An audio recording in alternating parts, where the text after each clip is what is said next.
Easy ways to save on everyday expenses. Let's face it, life can get pretty expensive. And we're not talking about nice to haves like vacations or fancy cars. No, we're talking basic stuff rent, groceries, even the upkeep on that 10-year-old minivan of yours. And it seems like things get pricier and pricier every year, don't they? I mean, most families used to have one phone bill, just one. Now, every member of the family needs a phone, maybe even your sixth grader. Oh, and they eat data like candy, right? Oh, and speaking of eating, let's talk about how much the cost of food has gone up over the years, right alongside with the cost of gas. So, what can you do about it? Well, a few small adjustments to your life can help you save more money. The good news is that you're in complete control of how much or how little you actually do, and any steps you take can affect your bottom line. Let's start at the supermarket. There are so many ways that you can save money on your shopping bill if you put a little effort into it. I mean, like anything else, having a game plan before you start can make a big difference in the outcome. That starts with the good old shopping list. Make one every time you go shopping. That way, you only get what you need and won't buy all those little extras you see along the way. You know what I mean.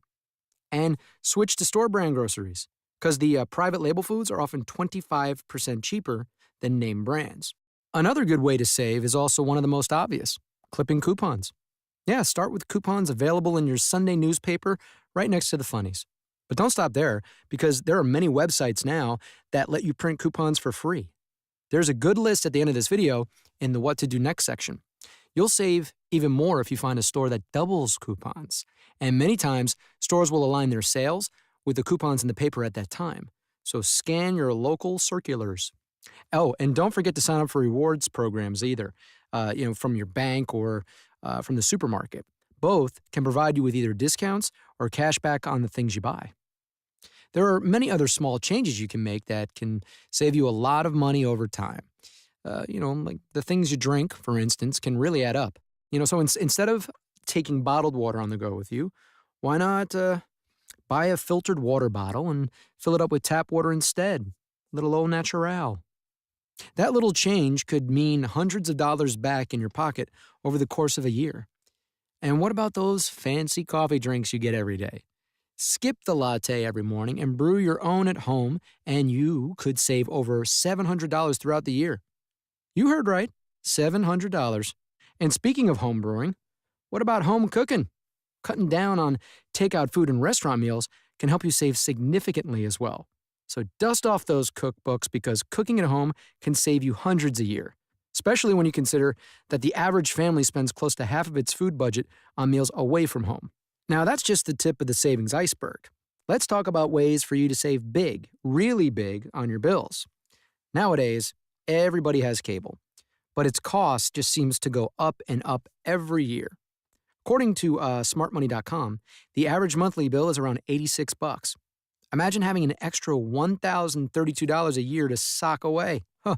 Well, you can still get all the entertainment you want without shelling out that kind of cash. For example, if your TV can receive a digital broadcast signal, then an antenna is all you need to watch your local channels for free. Even if you have an older analog TV set, an inexpensive converter box and antenna will do the trick for you. Better yet, if you want to see the latest movies, use an online DVD rental membership, or even those self-serve DVD machines at your local grocery store. You can even watch many of your favorite TV shows online now. If you decide you can't live without cable, like me, then try bundling it with your internet service and even a landline telephone. So call your cable provider. They can help you get into a cheaper package or a specific bundled offer. But you have to call them in order to get it. And while we're talking landlines, if you got one, how much are you really using it? Why not ditch it all together? If you've got a cell phone, it's redundant and expensive to also pay for a landline. But the phone savings should not stop there. Data and texting plans for your cell phone, those can be very costly. So look at how much you're really using those plans, and if you can manage on a smaller plan, change it. You could save big over the course of a year. Let's look at your mortgage or rent next. Keep your eye on the rates, because if they drop or if they're lower than your current rate, you could free up several $100s for your family's budget every month by refinancing. Or If you rent, it never hurts to ask your landlord if they may be willing to give you a better deal so you'll renew your lease. Very smart. And when it comes to bills, if you have a number of balances across many credit cards with high interest rates and other consumer debts like, let's say, student loans, yeah, you might consider consolidating your debt to pay it off more quickly. That may save you on interest every month and add to your bottom line. There's also things you can do around the house. Let's start with the lights. Shut them off while you're not using them. Simple, right? I mean, but you would really be surprised how much money you can save by turning off the lights when you're not in a room. Another easy idea is to use a programmable thermostat. They're relatively easy to install, and they can also help you save significantly on your heating bill by lowering the temperature automatically while you're not home or asleep.